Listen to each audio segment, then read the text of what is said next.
In today's journey, we move on to phase 2 of the Cabernet Sauvignon 1 gallon kit. Check the link in the description if you want to see how the fermentation itself went. But now that it's 15 days later, it's time to move on. We first check to make sure that we still have our instructions, which Phil clearly doesn't need to read, but you probably should just to make sure nothing's changed. But we'll need the 2 packets, number 3 and number 4, along with number 5, the clear package.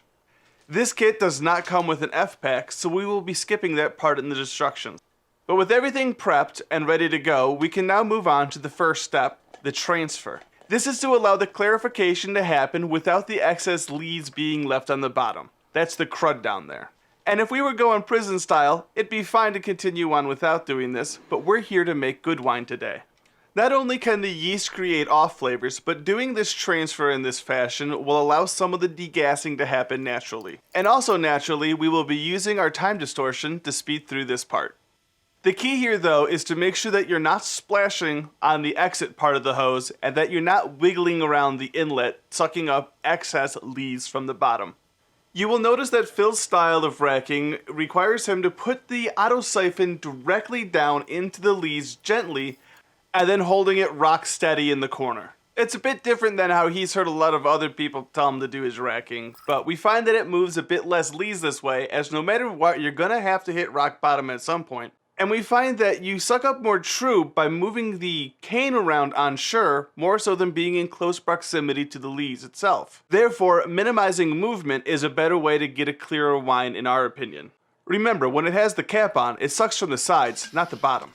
Regardless, the only downside to an auto siphon is that you want to clean it immediately. And thanks to some clever editing, you won't have to wait. And if you have tools for degassing, that was just the hardest part we just did. So let's move on to stabilization with pack 3 and 4. And when following the instructions to the letter, you will want to dissolve this into 30 milliliters of cold water, although they call it 1/8 of a cup. We recommend using a fresh bottle of spring water for this. And yes, those scissors were sanitized. The number 3 pack is Potassium Metabisulphite and should be a fine powder. Number 4 is the red pack and is Potassium Sorbate and should be a bit chunkier. When buying this in the store, it's the one that comes in rod form. They just get a little crushed up in the package during shipping. And that's totally fine because that actually makes it a bit easier to mix up. And if anything happened to your packs, check the link in the description below for the product lines for replacing them. You need 1 gram of each. These are actually both products that are great to keep extra around at all times anyways. Plus they're relatively cheap. Now with those mixed in, we're going to want to give a good degassing. And it's time for another good idea, bad idea.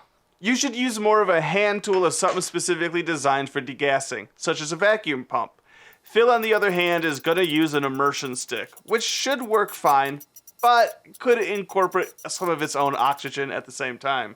Check for the links in the description for better products to use to complete this task. We are actually doing this like this specifically to show you what it looks like when a wine is degassing to an extreme. For example, now that you see that Phil's gotten most of the CO2 loose, the color of the liquid has actually changed as a head is forming on the top.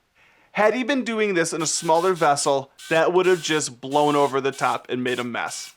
So that's an example of when minimizing headspace can sometimes come back to bite ya. And if something does go wrong, just use it as a chance to learn. For one example here, we can see that once Phil stopped mixing, that's when a lot of the CO2 started coming out. The lesson here is that just because you don't see more gas coming out, doesn't mean more isn't. So sometimes you just need to go take a 5-minute break and let it do some breathing. For example, here's how much CO2 came out just after letting it rest for 3 minutes. Although for you it's going to be about 10 seconds. And degassing may seem like a pain, but it is actually really important for the clarification phase, which we are headed into. Also, CO2 in the final wine will create off flavors. And speaking of clarification, we now move on to the clear package, which is a bit hard to see and part of why Phil wears a black shirt. Our kit came with chitosan, but your kit may come with isinglass instead depending on the year you purchase. If you have a shellfish allergy, do not use the chitosan. Also, if you're vegan, do not use the chitosan or the isinglass as they are animal products. If you need an alternative solution, please contact us or WinExpert directly on what best to do. Although you should wait until all of the bubbles have subsided before you add this product in. Here is an example as do as we say, not as we do. If you do find that you need to revisit clarification or degassing later on, do be sure to add another gram of potassium metabisulphite before you start the degassing process to help avoid oxidation. The chitosan and isinglass will be harder as they don't sell them in 50 milliliter portions at the store, as unfortunately most ingredients are sold with 6 gallons in mind, but that won't stop you from being able to find it somewhere. And if you're wondering what Phil's doing with the spoon, he's just trying to bring down the bubbles as much as possible before we move this into the fermentation chamber. Not to ferment, but it does still need to be kept at the same temperature during this process. You will want to also make sure that you've cleaned and sanitized your lid and airlock, as they will be going back in basically just the same. And if you need a reminder, that's 72 to 75 degrees Fahrenheit for 14 days to clear.